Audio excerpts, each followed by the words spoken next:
Hello students, chapter number 2 સ્થિત વિદ્યુત સ્થિતિમાન અને કેપેસિટન્સ. હવે સ્થિતને આપણે અંગ્રેજીમાં ઇલેક્ટ્રોસ્ટેટિક કહીએ છીએ, વિદ્યુત સ્થિતિમાનને પોટેન્શિયલ કહેવામાં આવે છે અને કેપેસિટન્સને અંગ્રેજીમાં કેપેસિટન્સ જ કહીએ છીએ.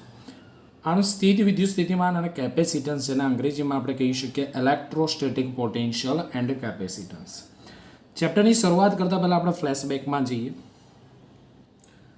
જેમાં આપણે ધોરણ 11ની અંદર ચેપ્ટર નંબર 6 ભણીને આવ્યા, જેમાં ચેપ્ટરની શરૂઆતમાં આપણે કાર્ય વિશે ચર્ચા કરી હતી. ત્યારબાદ આપણે ઉર્જા વિશે વાત કરી, જેમાં અલગ અલગ પ્રકારની ઉર્જાઓ, જેમાં ગતિ ઉર્જા, સ્થિતિ ઉર્જા, યાંત્રિક ઉર્જા, ઉષ્મા ઉર્જા, પ્રકાશ ઉર્જા, રાસાયણિક ઉર્જા વગેરે વગેરે ઉર્જાઓ વિશે આપણે ભણીને આવ્યા. ત્યારબાદ પાઠના અંતમાં આપણે પાવર વિશે ચર્ચા કરી હતી. હવે પાઠની શરૂઆત કરતાં પહેલાં હું કેટલાક અગત્યના મુદ્દાઓનું રિવિઝન કરાવીશ, જે ચેપ્ટર નંબર 2ની થિયરી સમજવામાં આપણને મદદરૂપ થશે. જેમાં પહેલો મુદ્દો છે કાર્ય, જેને આપણે અંગ્રેજીમાં કહીએ છીએ વર્ક, જેનો સંકેત છે W. કાર્યની સાદી વ્યાખ્યા આપવી હોય તો આ રીતે આપણે આપી શકીએ: બળ અને સ્થાનાંતરના ગુણાકારને કાર્ય કહે છે. જેનું સૂત્ર આપણે લખવું હોય તો આ રીતે લખી શકીએ: W is equal two F સદિશ ડોટ ડી સદિશ. બળ એ સદિશ રાશિ છે, સ્થાનાંતર એ સદિશ રાશિ છે, ટપકું ડોટ એ અહીંયા અદિશ ગુણાકાર દર્શાવે છે.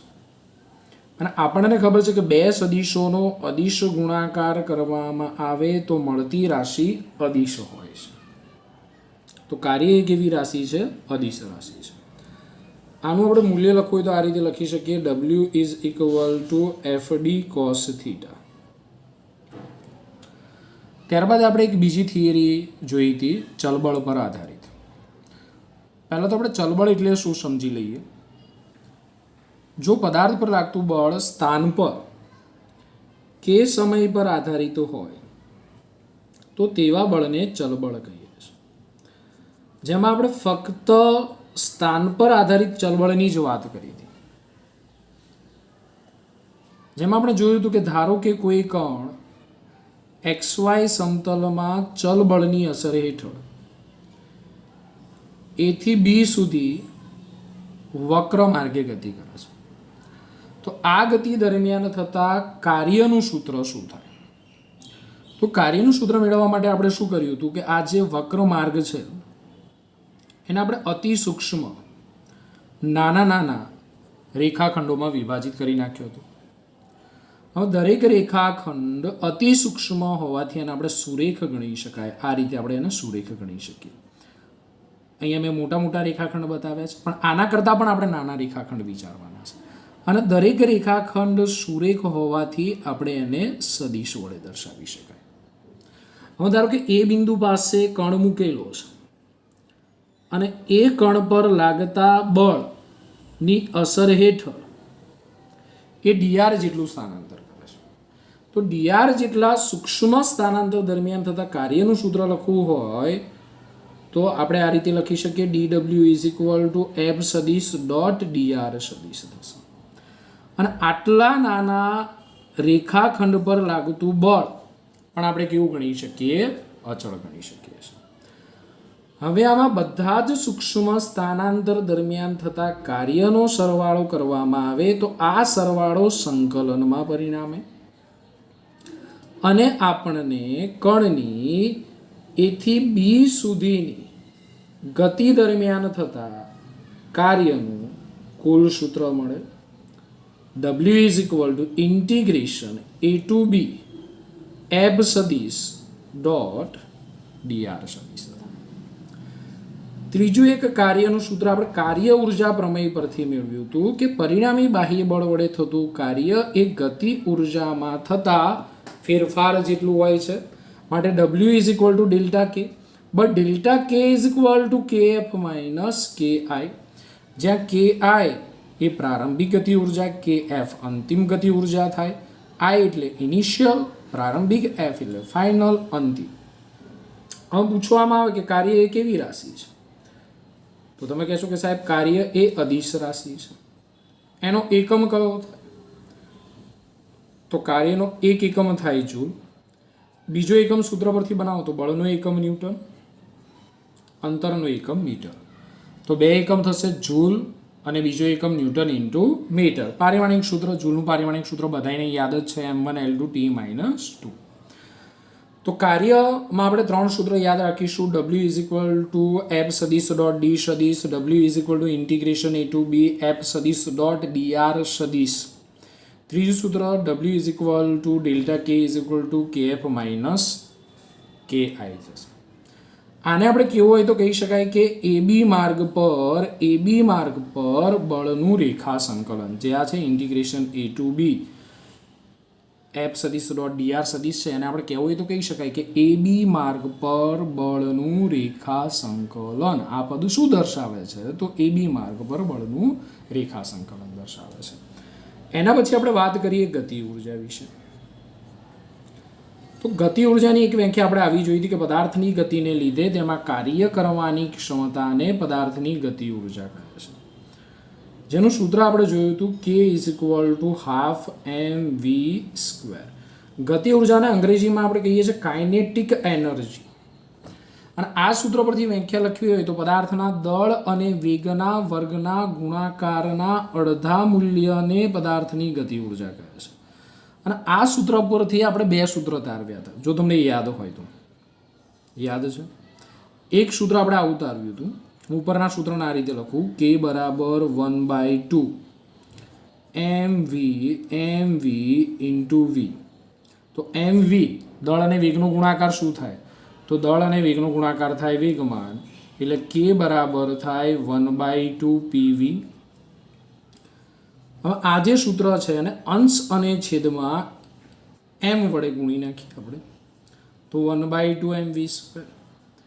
m વડે ગુણતા, m વડે ભાગતા, તો આપણને શું મળશે? તો K બરાબર અંશમાં મળશે m²v² અને છેદમાં આપણને મળશે 2m. હવે m²v² એટલે શું થાય? તો m²v² એટલે આપણે લખી શકીએ p². તો K is equal two p²/2m. તો ગતિ ઉર્જાના ત્રણ સૂત્રો ધ્યાનમાં રાખીશું. એક K બરાબર હાફ mv², બીજું K બરાબર 1/2 PV, P એટલે વેગમાન, ત્રીજું K બરાબર p²/2m. અને આના પરથી આપણે વેગમાનનું સૂત્ર લખવું હોય તો આ રીતે લખી શકાય ગતિ ઉર્જાના સ્વરૂપમાં P બરાબર √2km થશે. ગતિ ઉર્જા પણ કેવી રાશિ છે? તો ગતિ ઉર્જા એ અદિશ રાશિ છે. એનો એકમ પણ જૂલ થશે. પારિમાણિક સૂત્ર આપણને ખબર છે, જૂલ અથવા બીજો એકમ આપણે લખવો હોય તો લખી શકીએ ન્યૂટન ઇન્ટુ મીટર. પારિમાણિક સૂત્ર એ જ m1L2T-2. તો કાર્ય અને ગતિ ઉર્જાના આટલા સૂત્રો આપણે ધ્યાનમાં રાખીશું. હવે આપણા માટે સૌથી અગત્યનો ટોપિક છે સ્થિતિ ઉર્જા. સ્થિતિ ઉર્જાને અંગ્રેજીમાં શું કહેવાય છે? તો સ્થિતિ ઉર્જાના અંગ્રેજીમાં આપણે કહીએ છીએ પોટેન્શિયલ એનર્જી. સ્થિતિ ઉર્જા, જેને આપણે અંગ્રેજીમાં કહીએ છીએ પોટેન્શિયલ એનર્જી તરીકે ઓળખીએ છીએ. હવે આપણે કયા સૂત્રો મેળવ્યા હતા? સ્થિતિ ઉર્જાની અંદર આપણે ઘણા બધા સૂત્રો મેળવ્યા હતા. એમાંના પહેલા સૂત્ર વિશે વાત કરીએ. ધારો કે આ એક m દળનો પદાર્થ છે અને પૃથ્વીની સપાટી પર પડેલો છે. અને આ m દળના પદાર્થને પૃથ્વીની સપાટીથી આપણે h ઊંચાઈએ લઈ જવો છે. તો આપણને ખબર છે કે કોઈ પણ પૃથ્વીની સપાટી પર પડેલા પદાર્થ પર કયું બળ લાગે? ગુરુત્વાકર્ષી બળ લાગે. અને ગુરુત્વાકર્ષી બળ હંમેશા અધો દિશામાં હોય. ગુરુત્વાકર્ષી બળ કોના જેટલું હોય? પદાર્થના વજન બળ જેટલું હોય. હવે જો આ પદાર્થને આપણે m દળના પદાર્થને પૃથ્વીની સપાટીથી h ઊંચાઈએ લઈ જવો હોય તો આ જે ગુરુત્વાકર્ષી બળ લાગે છે એ ગુરુત્વાકર્ષી બળની વિરુદ્ધ દિશામાં આપણે બાહ્ય બળ લગાડવું પડે, જેને હું દર્શાવું F એક્સટર્નલ વડે દર્શાવું છું. એક્સટર્નલ એટલે બાહ્ય, F એક્સટર્નલ બાહ્ય બળ લગાડવું પડે. કેટલા મૂલ્યનું લગાડવું પડે? તો ગુરુત્વાકર્ષી બળ જેટલા જ મૂલ્યનું બળ, પરંતુ ગુરુત્વાકર્ષી બળની વિરુદ્ધ દિશામાં લગાડવું પડે. અને હવે આ પદાર્થને આપણે પૃથ્વીની સપાટીથી h ઊંચાઈએ લઈ જઈએ છીએ. તો h ઊંચાઈએ સ્થિતિ ઉર્જાનું સૂત્ર લખવું હોય તો કઈ રીતે લખી શકાય છે? તો પદાર્થ પર લાગતા ગુરુત્વાકર્ષી બળ mg અને પદાર્થની પૃથ્વીની સપાટીથી ઊંચાઈ h ના ગુણાકારને પદાર્થમાં સંગ્રહિત ગુરુત્વીય સ્થિતિ ઉર્જા કહે છે. સ્થિતિ ઉર્જામાં મેં તમને 2-3 મુદ્દા યાદ રાખવાના કીધા હતા ને એમાંનો પહેલો મુદ્દો આવો હતો કે કોઈ પણ બળની વિરુદ્ધ દિશામાં કાર્ય કરવામાં આવે ને તો એ કાર્ય પદાર્થની અંદર સ્થિતિ ઉર્જા સ્વરૂપે સંગ્રહ પામે છે. યાદ રાખજો, ચેપ્ટર નંબર 2 ની અંદર જરૂર પડશે. કોઈ પણ બળની વિરુદ્ધ દિશામાં કાર્ય કરવામાં આવે તો એ કાર્ય પદાર્થની અંદર સ્થિતિ ઉર્જા સ્વરૂપે સંગ્રહ પામે છે. તો અહીંયા આપણે m દળના પદાર્થને પૃથ્વીની સપાટીથી h ઊંચાઈએ લઈ જવા માટે કયા બળની વિરુદ્ધ દિશામાં કાર્ય કરીએ છીએ? તો આ m દળના પદાર્થને પૃથ્વીની સપાટીથી h ઊંચાઈએ લઈ જવા માટે આપણે જે ગુરુત્વાકર્ષી બળની વિરુદ્ધ દિશામાં કાર્ય કરીએ છીએ એ કાર્ય પદાર્થની અંદર સ્થિતિ ઉર્જા સ્વરૂપે સંગ્રહ પામે છે, જેને આપણે કહી શકીએ ગુરુત્વીય સ્થિતિ ઉર્જા. તો હું આ એક સૂત્ર લખી નાખું ગુરુત્વીય સ્થિતિ ઉર્જાનું કે ગુરુત્વીય સ્થિતિ ઉર્જા U બરાબર mgh.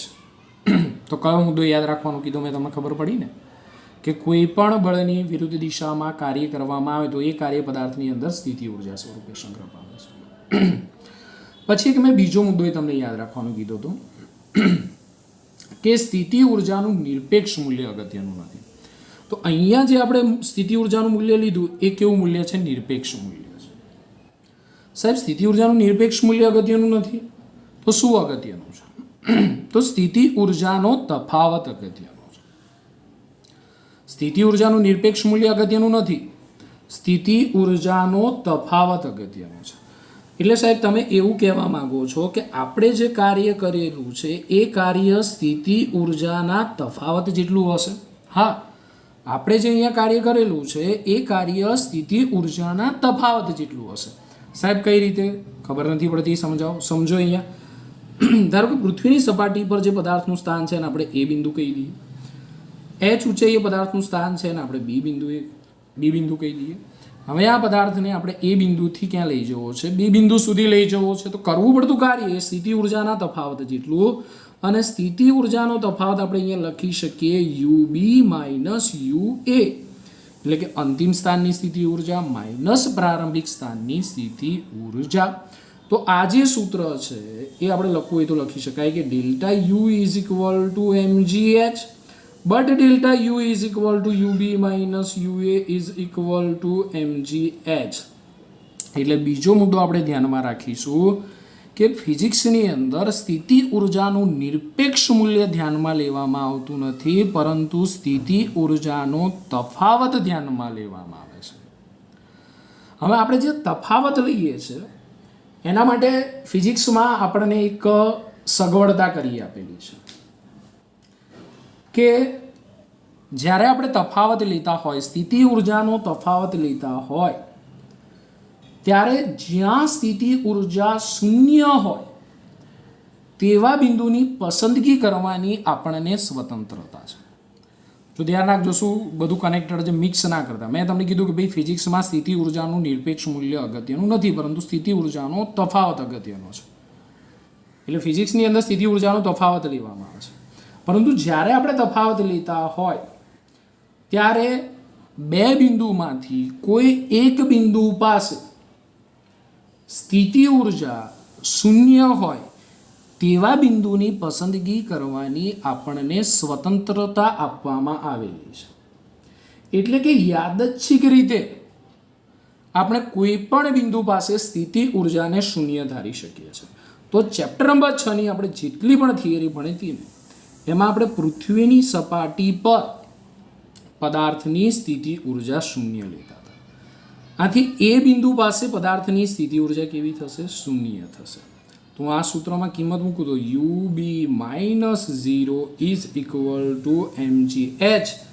માટે બી બિંદુ પાસે પદાર્થની સ્થિતિ ઉર્જા થશે mgh થશે.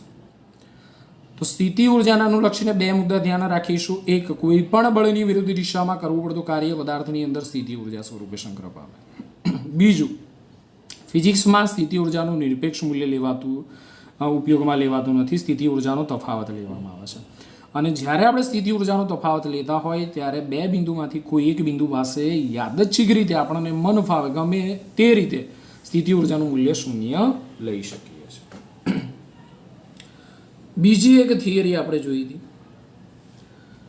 સ્પ્રિંગવાળી, જેમાં આપણે એક સ્પ્રિંગ લીધી હતી, વજન રહિત હુકના નિયમને અનુસરતી સ્થિતિસ્થાપક સ્પ્રિંગ. આ સ્પ્રિંગનો એક છેડો આપણે બ્લોક સાથે બાંધી દીધો હતો અને બીજો છેડો, સ્પ્રિંગનો બીજો છેડો દ્રઢ આધાર સાથે જડી એટલે કે દિવાલ સાથે બાંધી દેવામાં આવે છે. હવે હું તમને પૂછું કે આ સ્પ્રિંગ જ્યારે એની સામાન્ય સ્થિતિમાં હોય ત્યારે સ્પ્રિંગમાં સંગ્રહિત સ્થિતિ ઉર્જા કેટલી? તો તમે કહેશો કે સ્પ્રિંગ એની સામાન્ય સ્થિતિમાં છે તો સ્પ્રિંગમાં સંગ્રહિત સ્થિતિ ઉર્જા 0 હશે. પરંતુ જ્યારે આ સ્પ્રિંગને ખેંચવામાં આવે કે સ્પ્રિંગનું સંકોચન કરવામાં આવે, સમજો હવે આ મુદ્દો બહુ અગત્યનો છે. હવે આ સ્પ્રિંગને આપણે ખેંચવી હોય તો આ બ્લોક પર આપણે બાહ્ય બળ લગાડવું પડે, જેનું હું F એક્સટર્નલ કહી દઉં છું. હવે જેવું તમે સ્પ્રિંગ પર બાહ્ય બળ એટલે બ્લોક કે સ્પ્રિંગ પર બાહ્ય બળ લગાડો એટલે સ્પ્રિંગની અંદર એક બળ ઉદ્ભવે જે લગાડેલા બળની વિરુદ્ધ દિશામાં હોય, જેને આપણે સ્પ્રિંગ બળ કહી શકીએ, Fs. એ જ રીતે તમે સ્પ્રિંગનું સંકોચન કરવા માટે જ્યારે આ દિશામાં બાહ્ય બળ લગાડો ત્યારે લગાડેલા બળની વિરુદ્ધ દિશામાં સ્પ્રિંગમાં જે બળ ઉદ્ભવે એને આપણે સ્પ્રિંગ બળ કહીએ છીએ. હવે આપણે જોયું કે સ્પ્રિંગ એની સામાન્ય સ્થિતિમાં હતી ત્યારે સ્પ્રિંગમાં સંગ્રહિત સ્થિતિ ઉર્જા કેવી હતી? 0 હતી. હવે જ્યારે સ્પ્રિંગને ખેંચવામાં આવે ત્યારે આ સ્પ્રિંગ બળની વિરુદ્ધ દિશામાં જે કાર્ય કરવામાં આવે એ કાર્ય સ્પ્રિંગની અંદર સ્થિતિ ઉર્જા સ્વરૂપે સંગ્રહ પામે છે. તેવી જ રીતે સ્પ્રિંગનું સંકોચન કરવા માટે આ સ્પ્રિંગ બળની વિરુદ્ધ દિશામાં જે કાર્ય કરવામાં આવે, બાહ્ય બળ વડે જે કાર્ય કરવામાં આવે એ કાર્ય સ્પ્રિંગની અંદર સ્થિતિ ઉર્જા સ્વરૂપે સંગ્રહ પામે છે, જેનું સૂત્ર આપણે મેળવ્યું હતું U = 1/2 K², જેને આપણે સ્પ્રિંગમાં સંગ્રહિત સ્થિતિસ્થાપકીય સ્થિતિ ઉર્જા કહીએ છીએ. સ્પ્રિંગમાં સંગ્રહિત સ્થિતિસ્થાપકીય સ્થિતિ ઉર્જા U = 1/2 Kx². તો કોઈ મને કહેશે કે K એ શું છે? તો K એ સ્પ્રિંગનો બળ અચળાંક છે, જેનો એકમ થાય ન્યૂટન પર મીટર. તો મેં તમને પહેલો મુદ્દો યાદ રાખવાનું કીધું કે કોઈ પણ બળની વિરુદ્ધ દિશામાં કાર્ય કરવામાં આવે તો આ કાર્ય પદાર્થની અંદર સ્થિતિ ઉર્જા સ્વરૂપે સંગ્રહ પામે છે. હવે જે ત્રીજું સ્થિતિ ઉર્જાનું સૂત્ર મેળવવા જઈ રહ્યા છીએ આપણે, એ ખાસ તમારે સમજવાનું છે, એમાં ભૂલ ના કરતા. આ સૂત્ર આપણે ચેપ્ટર નંબર 8માં ભણીને આવ્યા. એમાં મેં વાત કરી હતી કે પદાર્થની અસર આજુબાજુના જેટલા વિસ્તારમાં પ્રવર્તમાન હોય એ વિસ્તારને તે પદાર્થનું ગુરુત્વ ક્ષેત્ર અથવા ગુરુત્વાકર્ષી ક્ષેત્ર અથવા ગુરુત્વીય ક્ષેત્ર કહેવાય. તો ધારો કે આ એક પૃથ્વી છે અને મારી જોડે એક સ્મોલ m દળનો પદાર્થ છે જે અત્યારે અનંત અંતરે છે. હવે આ સ્મોલ m દળના પદાર્થને અનંત અંતરેથી પૃથ્વીની સપાટી પર આપણે P બિંદુ પાસે લાવવો છે. તો જે કાર્ય કરવું પડે એ કાર્ય પદાર્થની અંદર સ્થિતિ ઉર્જા સ્વરૂપે સંગ્રહ પામે છે. અને ત્યાં ગુરુત્વીય સ્થિતિ ઉર્જાની વ્યાખ્યા કંઈક આવી હતી, યાદ રાખજો આ વ્યાખ્યા. m દળના પદાર્થને અનંત અંતરેથી પૃથ્વીના ગુરુત્વાકર્ષી ક્ષેત્રમાં કોઈ બિંદુ અથવા આપેલા બિંદુ પાસે લાવવા માટે ગુરુત્વાકર્ષી બળની વિરુદ્ધ કરવું પડતું કાર્ય તે બિંદુ પાસે તે પદાર્થમાં સ્થિતિ ઉર્જા સ્વરૂપે સંગ્રહ પામે છે. ફરીથી એકવાર કહું છું, સમજો.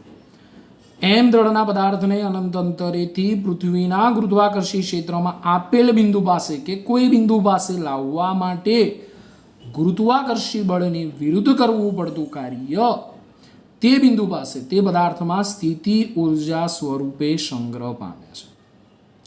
હવે સમજો, હું વ્યાખ્યા પરથી તમને સ્થિતિ ઉર્જાનું સૂત્ર કઈ રીતે મેળવાય એ સમજાવું છું.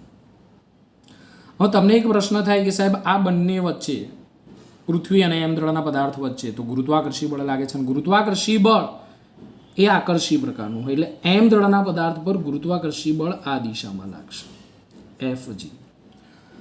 હવે જો આ પદાર્થ પર ગુરુત્વાકર્ષી બળ લાગતું હોય ને ગુરુત્વાકર્ષી બળ આકર્ષી પ્રકારનું હોય તો આ એમ દ્રઢનો પદાર્થ ઓટોમેટિક જ અહીંયા પૃથ્વીની સપાટી પર આવી જશે ને, તો આપણે કોઈ કાર્ય કરવું જ નહીં પડે. સમજો શું કહેવા માંગુ છું.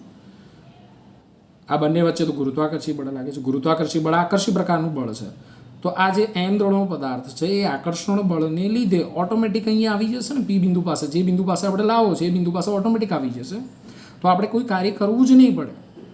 તો પછી આપણને સ્થિતિ ઉર્જા કઈ રીતે મળે?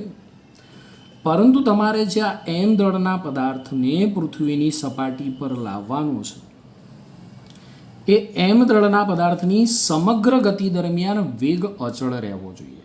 એટલે કે આ એમ દ્રઢના પદાર્થને પ્રવેગ રહિત ગતિ કરાવીને તમારે પૃથ્વીની સપાટી પર લાવવાનું છે. સમજજો, એમ દ્રઢના પદાર્થને પૃથ્વીની સપાટી પર પ્રવેગ રહિત ગતિ કરાવીને લાવવાનો છે, એટલે કે સમગ્ર ગતિ દરમિયાન એનો વેગ અચળ રહેવો જોઈએ.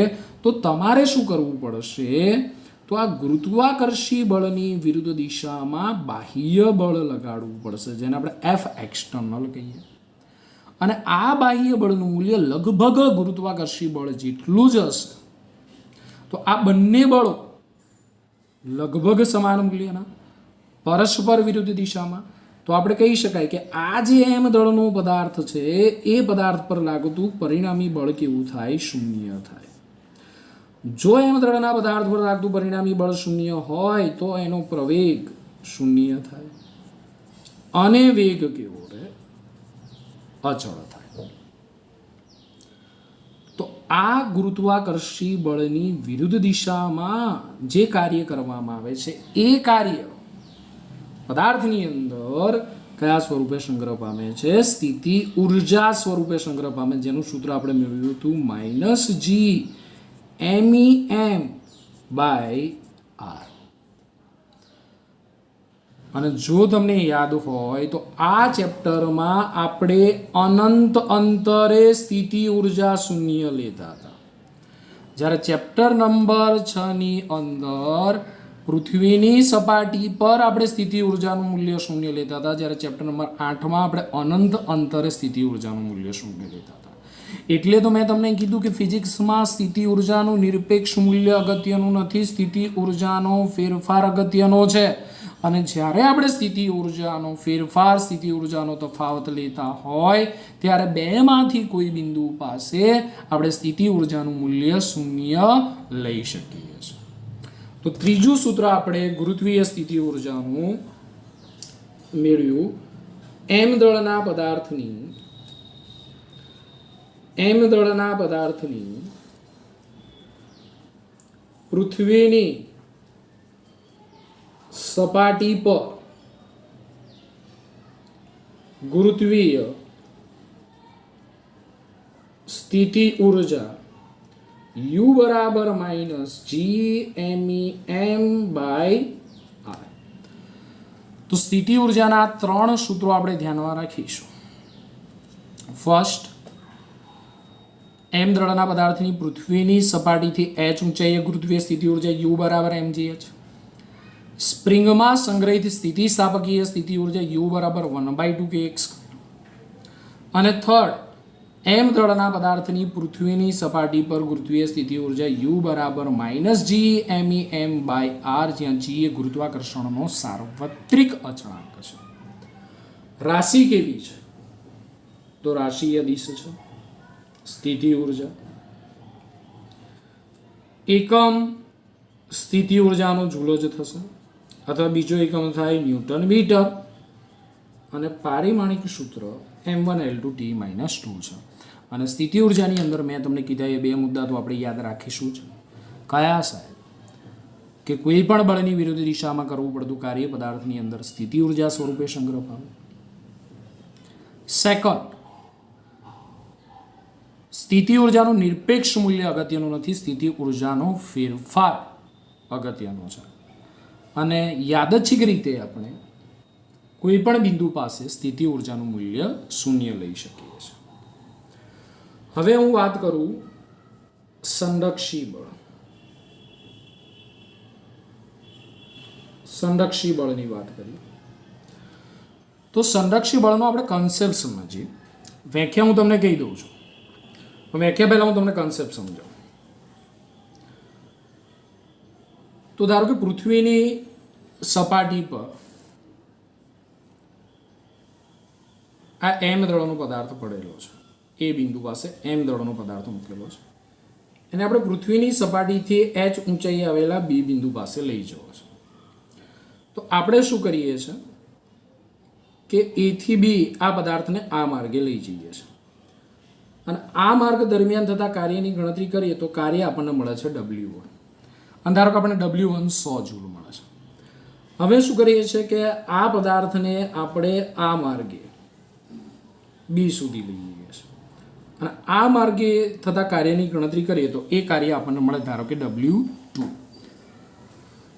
હવે ધારો કે આ પદાર્થને એ થી બી સુધી આવા વાંકા ચૂકા માર્ગે લઈ જવામાં આવે છે અને આ માર્ગ દરમિયાન થતા કાર્યની ગણતરી કરવામાં આવે તો આ કાર્ય મળે છે આપણને W3 મળે છે. હવે હું તમને પૂછું કે આ ત્રણે ત્રણ માર્ગ દરમિયાન થતું કાર્ય સમાન હશે કે અસમાન હશે? કોઈ કહેશે મને કે જો એમ દળના પદાર્થને આપણે એ થી બી સુધી અલગ અલગ માર્ગે લઈ જવામાં આવે તો આપણને જુદા જુદા માર્ગ પર કાર્યનું મૂલ્ય જુદું જુદું મળે કે દરેક માર્ગ પર આપણને કાર્યનું મૂલ્ય સમાન જ મળે? તો અહીંયા દરેક માર્ગ દરમિયાન આપણને કાર્યનું મૂલ્ય સમાન જ મળશે અને આવા ગુણધર્મ ધરાવતા ક્ષેત્રને આપણે કહીએ છીએ સંરક્ષી ક્ષેત્ર અને તેમાં પદાર્થ પર લાગતા બળને આપણે કહેવાય સંરક્ષી બળ. એટલે આપણે વાત કરીશું સંરક્ષી બળ અને સંરક્ષી ક્ષેત્ર વિશે. તો ડેફિનેશન કંઈક આ રીતે આપી શકાય કે કોઈ બળ ક્ષેત્રમાં રહેલા પદાર્થ, તો આ એમ દળનો પદાર્થ કયા બળ ક્ષેત્રમાં છે? ગુરુત્વાકર્ષી બળ ક્ષેત્રમાં છે. તો કોઈ બળ ક્ષેત્રમાં રહેલા પદાર્થને એક સ્થાનેથી બીજા સ્થાને લઈ જવા માટે કરવું પડતું કાર્ય. કોઈ બળ ક્ષેત્રમાં રહેલા પદાર્થને એક સ્થાનેથી બીજા સ્થાને લઈ જવા માટે કરવું પડતું કાર્ય માત્ર ને માત્ર તે બિંદુઓના સ્થાન પર આધારિત હોય, તે બિંદુઓને જોડતા માર્ગ પર આધારિત ન હોય તો તેવા ક્ષેત્રને સંરક્ષી ક્ષેત્ર કહે છે અને આવા ક્ષેત્રમાં પદાર્થ પર લાગતા બળને સંરક્ષી બળ કહે છે. તો સંરક્ષી ક્ષેત્ર માટે આપણે કયા બે મુદ્દા ધ્યાનમાં રાખીશું? તો સંરક્ષી ક્ષેત્રમાં પદાર્થને એક સ્થાનેથી બીજા સ્થાને લઈ જવા માટે કરવું પડતું કાર્ય માત્ર ને માત્ર પદાર્થના સ્થાન પર આધારિત છે, માર્ગ પર આધારિત નથી. કાર્ય એ માત્ર એ અને બી બિંદુઓના સ્થાન પર આધારિત છે. આ કાર્ય તે બિંદુઓને જોડતા માર્ગ પર આધારિત નથી. આવા ક્ષેત્રને આપણે સંરક્ષી ક્ષેત્ર કહીએ. તો અહીંયા આપણે જે ક્ષેત્રની વાત કરી રહ્યા છીએ એ ક્ષેત્ર છે ગુરુત્વાકર્ષી ક્ષેત્ર. તો ગુરુત્વાકર્ષી ક્ષેત્ર એ સંરક્ષી ક્ષેત્ર છે. ઓકે, તો હું વ્યાખ્યા લખતો નથી, સમજી લેજો. સંરક્ષી ક્ષેત્ર એટલે શું? તો પદાર્થને કોઈ બળ ક્ષેત્રમાં રહેલા પદાર્થને એક સ્થાનેથી બીજા સ્થાને લઈ જવા માટે કરવું પડતું કાર્ય એ માત્ર પદાર્થના સ્થાન પર આધારિત હોય અને માર્ગ પર આધારિત ન હોય તો તેવા ક્ષેત્રને આપણે સંરક્ષી ક્ષેત્ર કહીએ છીએ. ઓકે, હવે સંરક્ષી બળની વાત કરી છે તો આપણે અસંરક્ષી બળ વિશે પણ થોડુંક સમજી લઈએ. અસંરક્ષી બળની વ્યાખ્યા આપણે ધોરણ 11માં આપી હતી કે જે બળ વડે થયેલ કાર્ય કે ગતિ ઉર્જા પદાર્થના ગતિપથ કે તેના વેગ પર આધાર રાખતું હોય તો તેવા બળને અસંરક્ષી બળ કહેવાય. અને ઘર્ષણ બળ એ અસંરક્ષી બળ છે. ઘર્ષણ બળ એ અસંરક્ષી બળ છે. અને અસંરક્ષી બળ ક્ષેત્રમાં પદાર્થ વડે જે કાર્ય થાય એ કાર્ય ઉષ્મા ઉર્જા સ્વરૂપે વ્યય પામે છે. એ કાર્ય ઉષ્મા ઉર્જા સ્વરૂપે વ્યય પામે છે. તો ખાલી વ્યાખ્યા ધ્યાનમાં રાખજો કે જે બળ વડે થયેલ કાર્ય કે ગતિ ઉર્જા પદાર્થના ગતિપથ કે તેના વેગ પર આધાર રાખતું હોય તો તેવા બળને અસંરક્ષી બળ, અને અસંરક્ષી બળનું ઉદાહરણ થશે ઘર્ષણ બળ થશે. ઓકે, આટલા મુદ્દા આપણે સમજવા જરૂરી હતા. કાર્ય, ગતિ ઉર્જા, સ્થિતિ ઉર્જા, સંરક્ષી બળ, અસંરક્ષી બળ. હવે ચેપ્ટરની આપણે પ્રસ્તાવના જોઈએ તો આ ચેપ્ટર હું જે પ્રમાણે ચલાવું એ પ્રમાણે તમે બુકમાં વાંચતા રહેજો તો તમને થોડોક વધારે આઈડિયા આવશે. તો ચેપ્ટરની પ્રસ્તાવનામાં તમને આવું લખેલું છે કે સ્પ્રિંગ બળ અથવા ગુરુત્વ બળ જેવા બળની વિરુદ્ધમાં જ્યારે કોઈ બાહ્ય બળ પદાર્થને એક બિંદુથી બીજા બિંદુએ લઈ જવા માટે કાર્ય કરે છે ત્યારે તે કાર્ય પદાર્થમાં સ્થિતિ ઉર્જા સ્વરૂપે સંગ્રહ પામે છે. જ્યારે બાહ્ય બળ દૂર કરવામાં આવે ત્યારે પદાર્થ ગતિમાં આવીને ગતિ ઉર્જા પ્રાપ્ત કરે છે. એટલે કે સ્થિતિ ઉર્જા અને ગતિ ઉર્જાનો સરવાળો અચળ રહે છે, ઉર્જાનું સંરક્ષણ થાય છે. માટે તમને કીધું છે કે સ્પ્રિંગ બળ અને ગુરુત્વ બળ એ સંરક્ષી બળ છે. તો હું તમને પૂછું કે સ્પ્રિંગ બળ એ કઈ રીતે સંરક્ષી બળ છે? સમજો, સ્પ્રિંગ બળ એ કઈ રીતે સંરક્ષી બળ છે? તો જ્યારે સ્પ્રિંગને ખેંચવામાં આવે કે સ્પ્રિંગનું સંકોચન કરવામાં આવે ત્યારે કરવું પડતું કાર્ય સ્પ્રિંગમાં સ્થિતિ ઉર્જા સ્વરૂપે સંગ્રહ પામે છે. અને જ્યારે આ સ્પ્રિંગને છોડી દેવામાં આવે ત્યારે સ્પ્રિંગમાં સંગ્રહિત સ્થિતિ ઉર્જાનું ગતિ ઉર્જામાં રૂપાંતર થાય છે. એટલે કે સ્થિતિ ઉર્જા અને ગતિ ઉર્જાનો સરવાળો અચળ રહે છે, ઉર્જાનું સંરક્ષણ થાય છે. માટે અહીંયા સ્પ્રિંગ બળ છે એ સંરક્ષી બળ છે. બીજો ક્વેશ્ચન તમને પૂછેલો છે. ક્વેશ્ચન આવા છે કે સ્પ્રિંગ બળ એ સંરક્ષી બળ છે? તો કહી શકીએ કે હા, સ્પ્રિંગ બળ એ સંરક્ષી બળ છે. બીજો ક્વેશ્ચન કે ગુરુત્વ બળ એ સંરક્ષી બળ છે? તો હા, કહી શકીએ ગુરુત્વ બળ એ સંરક્ષી બળ છે. કઈ રીતે? ધારો કે h ઊંચાઈએ કોઈ m દળનો પદાર્થ છે તો આ પદાર્થમાં અત્યારે કઈ ઉર્જા સંગ્રહ પામેલી હશે? સ્થિતિ ઉર્જા.